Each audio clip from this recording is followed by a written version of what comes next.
We are gathered here today in the sight of God and these witnesses to join Doug and Stephanie in marriage. At this moment, I would like Doug and Stephanie to share a few words with you. So, Doug, it has been awesome doing premarital counseling with you. The past couple weeks, we have seen God do some amazing things. You know, it's interesting, even before you two come together to start a family, we saw God grow his family in terms of Jesus' love, his forgiveness, and reconciliation with God. We've seen people touched by the good news about Jesus, and I can tell you that there is no greater joy. This is a highlight of my life, highlight of my year, and I am so excited to marry you too.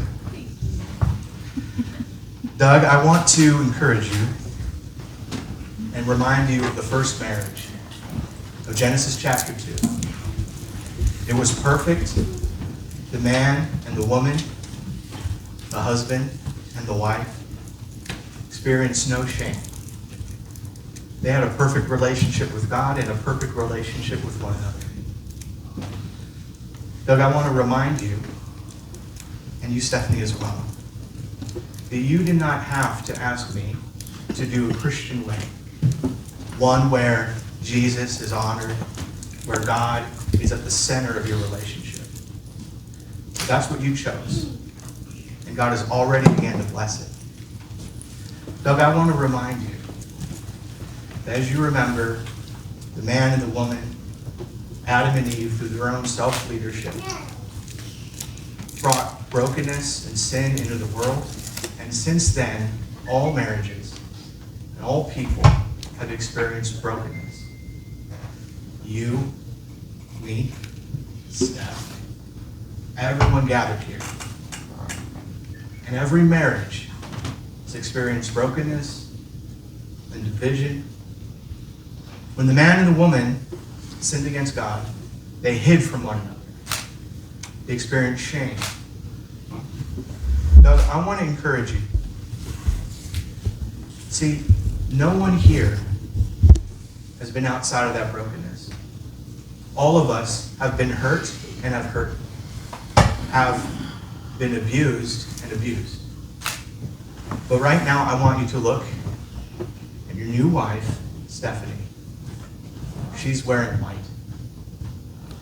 Stephanie professes faith in Jesus. I want to encourage you, Doug, to see her as God sees her in Christ. That she is forgiven, that she is loved, that she is reconciled to God, that she is a new creation. And anything that has been done by her or to her in the past, that is all buried with Christ. It is gone. Doug, you're going to be tempted because of the brokenness of this world to try to fix yourself, to try to fix your marriage, to try to fix Steph. And the temptation is going to be whether it's through money or achievement or control or success, or even through escape and hiding, or getting too involved in something that you shouldn't, right? The temptation's there. I want you, brother, to preach the gospel to yourself. That she is a new person in Christ. I want you to forgive her continually, to love her continually, to always see her as Christ sees her, because she's given her life to Jesus. She is always in white for the rest of your life. Steph, I want to encourage you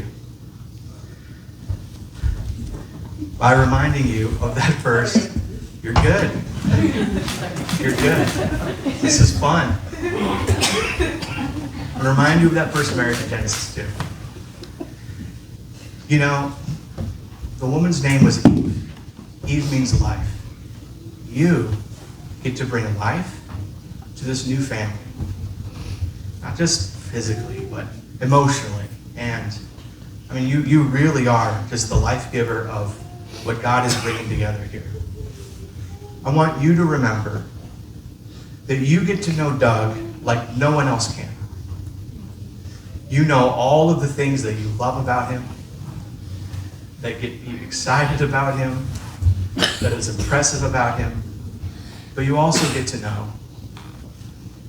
the things that maybe he wishes that he could just take to his grave without anyone knowing. You have the privilege of knowing, right, everything. I want you to encourage you to look to Doug with his profession of faith that he trusts in Jesus, that he too is a new person. I want to encourage you to keep preaching the gospel to yourself, that you are created in God's image as a woman,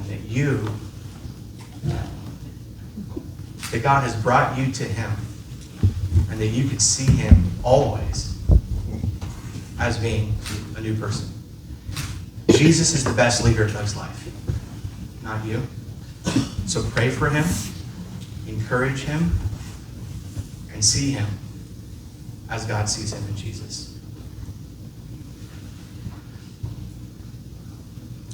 Genesis 2 says that man shall leave father and mother and hold fast to his wife. You two are leaving families to create a new one. This means after this, you're not going to be able to go back to them. It's that you are plowing ahead for a bright future for the two of you. I want to encourage you. The reason why we do a covenant, we do oaths, is because you will be tempted again and again because of the brokenness of this world to give up. When you get hurt, when something from your past comes up, I want you to take the time needed to get right with Jesus, come together again, recognize it together, and bury it, because it's buried with Christ. May God let what God has joined together, let no one separate. Doug and Stephanie, my prayer is that God will bless you and your new family together. Are you ready for your vows? Yeah. All right. Doug, you may now face your bride. Doug, will you take Stephanie to be your wedded wife, to live together in marriage?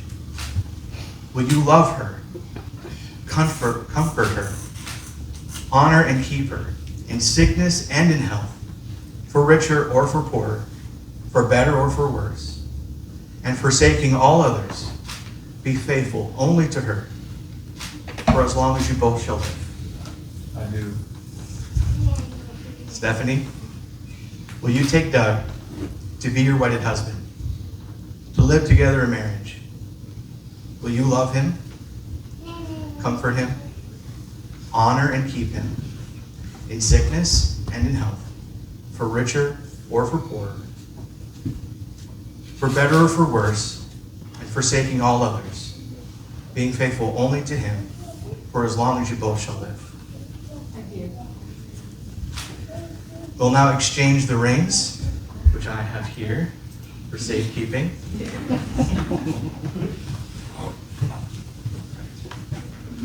I kept them too safe.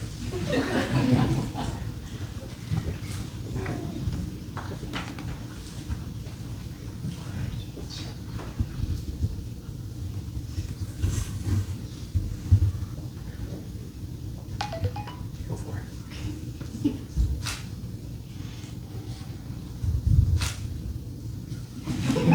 There it goes.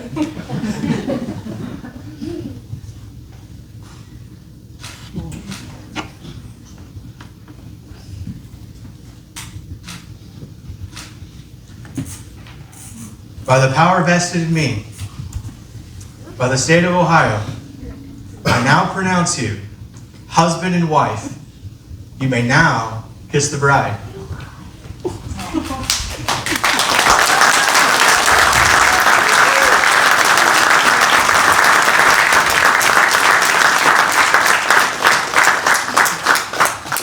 Ladies and gentlemen, I now present to you Mr. and Mrs. Doug and Stephanie Wolf.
Friends, we just witnessed the union of these two in marriage.